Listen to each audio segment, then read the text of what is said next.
Minha boleirada querida, salve, salve! Tivemos esse final de semana a primeira rodada do Campeonato Brasileiro da Série A.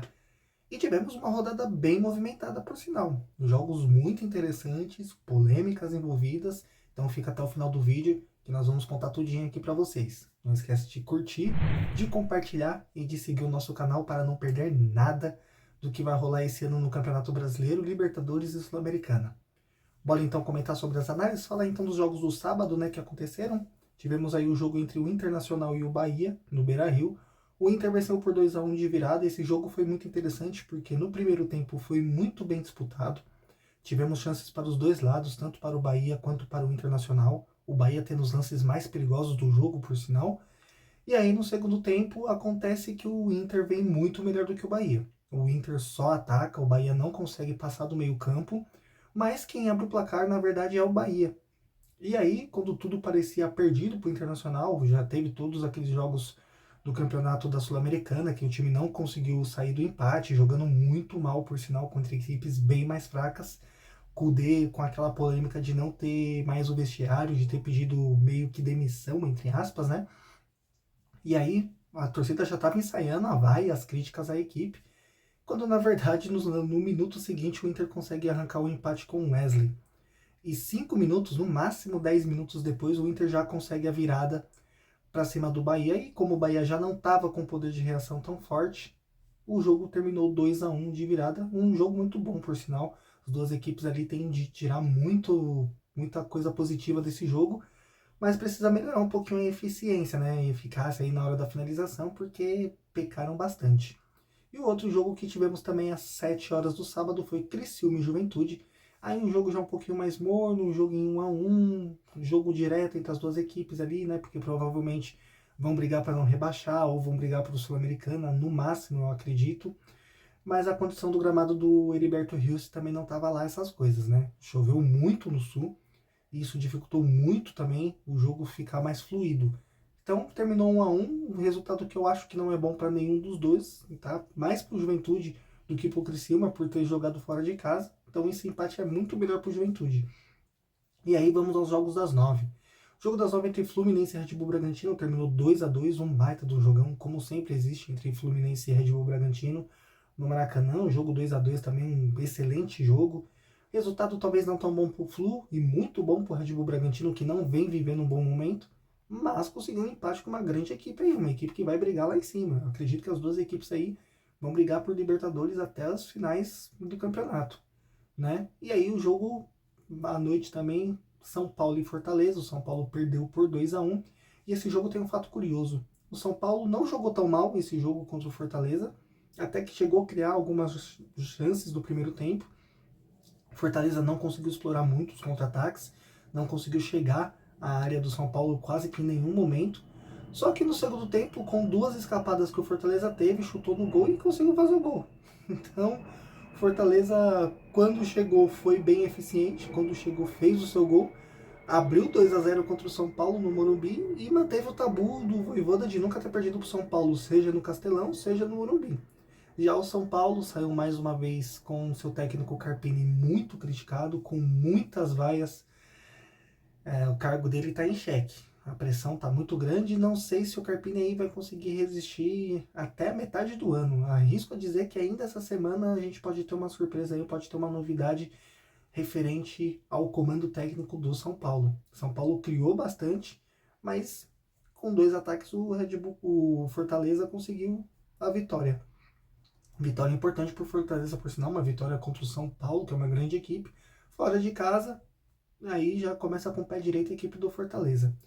E aí no domingo a gente teve mais jogos e foram muitos jogões, tá? Vamos começar a falar com o jogo das 4 que não foi tão movimentado. O único 0-0 da rodada foi entre Corinthians e Atlético Mineiro. O Atlético Mineiro jogou com um a menos durante o segundo tempo inteiro e nem assim foi o suficiente para que o Corinthians conseguisse aproveitar essa superioridade e ganhar esse jogo do Atlético Mineiro em casa. É verdade, o Atlético tem uma equipe muito superior à do Corinthians, tem um elenco muito mais qualificado, muito melhor treinado, mas o Corinthians em Itaquera é muito forte. Então a expectativa era alta, ainda mais quando o Corinthians ficou com um a mais durante todo o segundo tempo. A esperança do torcedor era que o Corinthians fosse fazer pelo menos um gol no Atlético, mas não foi bem isso que aconteceu. A verdade é que no finalzinho ali o Atlético criou algumas jogadas com bola parada, depois com as faltas cobradas pelo Scarpa. E foi um 0x0 do típico 0x0, né? O Atlético se defendeu, o Corinthians tentou criar, não conseguiu muito. Resultado não muito bom pro Corinthians, pro Atlético também nem tanto, mas a julgar as consequências de estar com a menos, foi um excelente resultado em Itaquera, um grande empate fora de casa. Vasco 2 e Grêmio 1 foi um outro jogo absurdamente muito bom. O Vasco surpreendendo, por sinal, conseguindo sua vitória em casa contra o Grêmio. O Vasco também não viveu um bom momento. O Grêmio não vive um bom momento também. Então era um jogo aí para definir qual das duas equipes ia iniciar o brasileiro com o pé direito. E esse time foi a equipe carioca. O Vasco venceu por 2x1 a equipe do Grêmio e tivemos aí algumas polêmicas nesse jogo. As duas polêmicas foram bem iguais, foram por conta de pênaltis não marcados pelo Flávio Rodrigues, né? E teve uma novidade onde ele anunciou no microfone para todo o estádio ouvir qual foi a decisão final dele lá no meio campo. E a decisão final dele foram a não marcação de 2 pênaltis. E foram 2 pênaltis realmente absurdos. O primeiro foi um pênalti a favor do Grêmio, a mão do Piton dentro da área, onde praticamente ele abraça a bola. E o Flávio entende que é uma jogada acidental, foi um lance acidental e por isso ele não vai dar pênalti. E aí já vou chegar nesse ponto dos precedentes perigosos que abre. Já no lance da área do Vasco, ele meio que compensou, foi um pênalti claro para o Vasco da Gama e ele também não deu falando que não houve um toque, né? Não houve. Primeiro foi esse pênalti do Rossi que não houve um toque, de fato ele deu o cartão para o Rossi por simulação e depois teve um outro pênalti também sonegado que ele não deu a favor do Vasco dentro da área gritante. Então foi a famosa compensação, né? O jogo terminou 2x1, resultado muito bom para o Vasco, começa com o pé direito e é um passo muito importante. Apesar do Vasco começou muito bem, né? Começo estreou com vitória do campeonato passado e depois deu no que deu. Vamos ver se o Vasco mantém essa regularidade durante o resto do campeonato.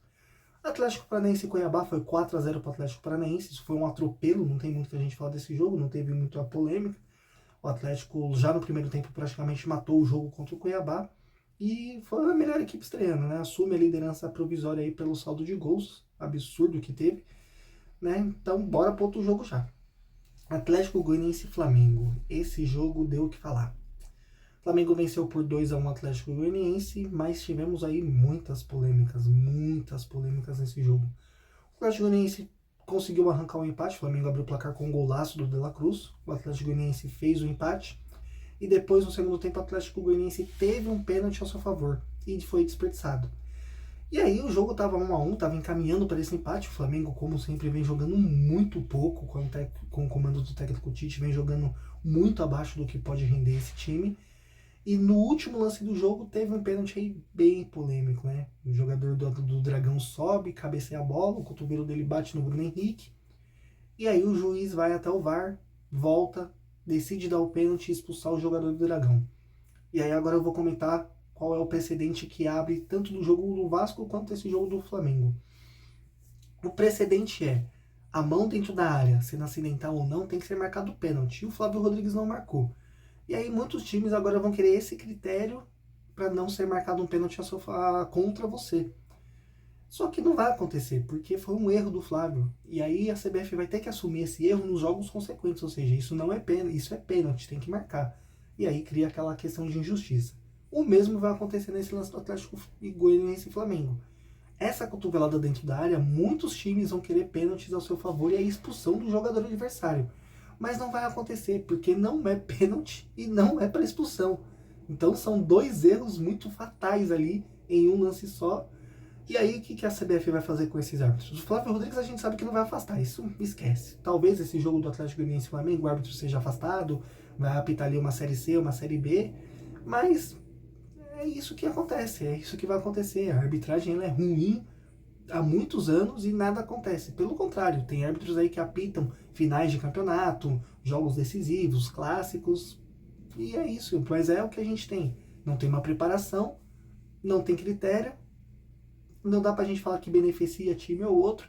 Claro, o benefício aos menores times, aos times de menores expressão, é um pouco mais escasso do que aos times grandes, aos times que são protagonistas, né?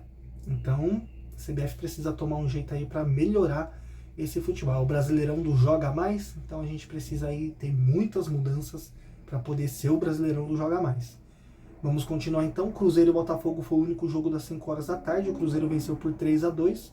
O Botafogo jogou em determinado momento com um jogador a menos. Foi inclusive depois que o Cruzeiro conseguiu a virada. O Botafogo abriu o placar com o Chiquinho Soares.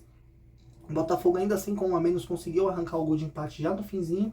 Mas nos últimos lances do jogo, o Cruzeiro conseguiu o gol da vitória com o Papagaio. E aí um sinal para a equipe do Botafogo a zaga do Botafogo é a zaga mais fraca da Série A. Não tem condições. A zaga do Botafogo não consegue encaixar uma marcação, sofre muito quando não tem a bola, vem sofrendo na Libertadores, agora começa o Brasileirão sofrendo bastante.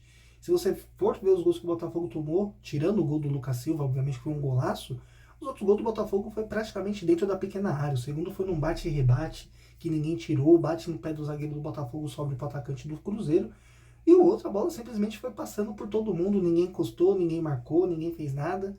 Então, ao invés do Testor ir atrás de manipulação de resultado, ele tinha que ir atrás de melhorar o seu time, porque ele vendeu os 2 zagueiros titulares do ano passado, que foi o Adrielson e o Vitor Cuesta, e o Botafogo não tem zagueiro agora, porque a dupla de zaga do Botafogo não se encaixou, não se entrosou, e é uma dupla de zaga muito ruim. O Hugo tem grandes dificuldades de marcação, e o lateral direito do Botafogo também não consegue, quando apoia o ataque, apoia muito bem, mas na zaga. Então, ou ele coloca meio campos que começam a marcar mais, porque o Tietchan não consegue marcar, o Tietchan não tem essa característica, ou ele muda a estratégia, contrata zagueiros de nome, contrata zagueiros bons, para segurar essa zaga do Botafogo. E aí vamos ao último jogo do dia, Vitória e Palmeiras, o último jogo da rodada, e aí esse foi o típico jogo de domingo às 6h30, um jogo muito ruim, muito sonolento. Palmeiras vence com 1-0 o gol no primeiro tempo. É verdade, o gramado do Barradão não estava lá essas coisas, mas temos que parabenizar a torcida do Vitória, que estava muito bem comparecida, né? Então, encheu o Barradão, né? Lotou há 5 anos mais ou menos que o Vitória não ia para a Série A, e no primeiro jogo a torcida fez presente, fez bonito. E o Vitória tem grandes condições aí de permanecer na Série A. Tem um bom time, botou muita pressão no Palmeiras, criou bastante chances ali.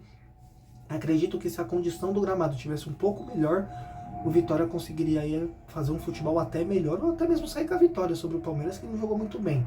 Né? Mas foi aquele típico jogo de domingo às 6h30. Cara, foi horrível. Um jogo chato, sonolento, bem travado. E o Palmeiras consegue uma vitória importante, estreia com o pé direito, foi com um time misto, é verdade. Então estreia com o pé direito aí no Campeonato Brasileiro, estreia muito bem. Bom, e a Série B, não vamos ter jogos da Série B para falar nesse final de semana, porque a Série B só vai começar no próximo final de semana, iniciar na sexta, no dia 19.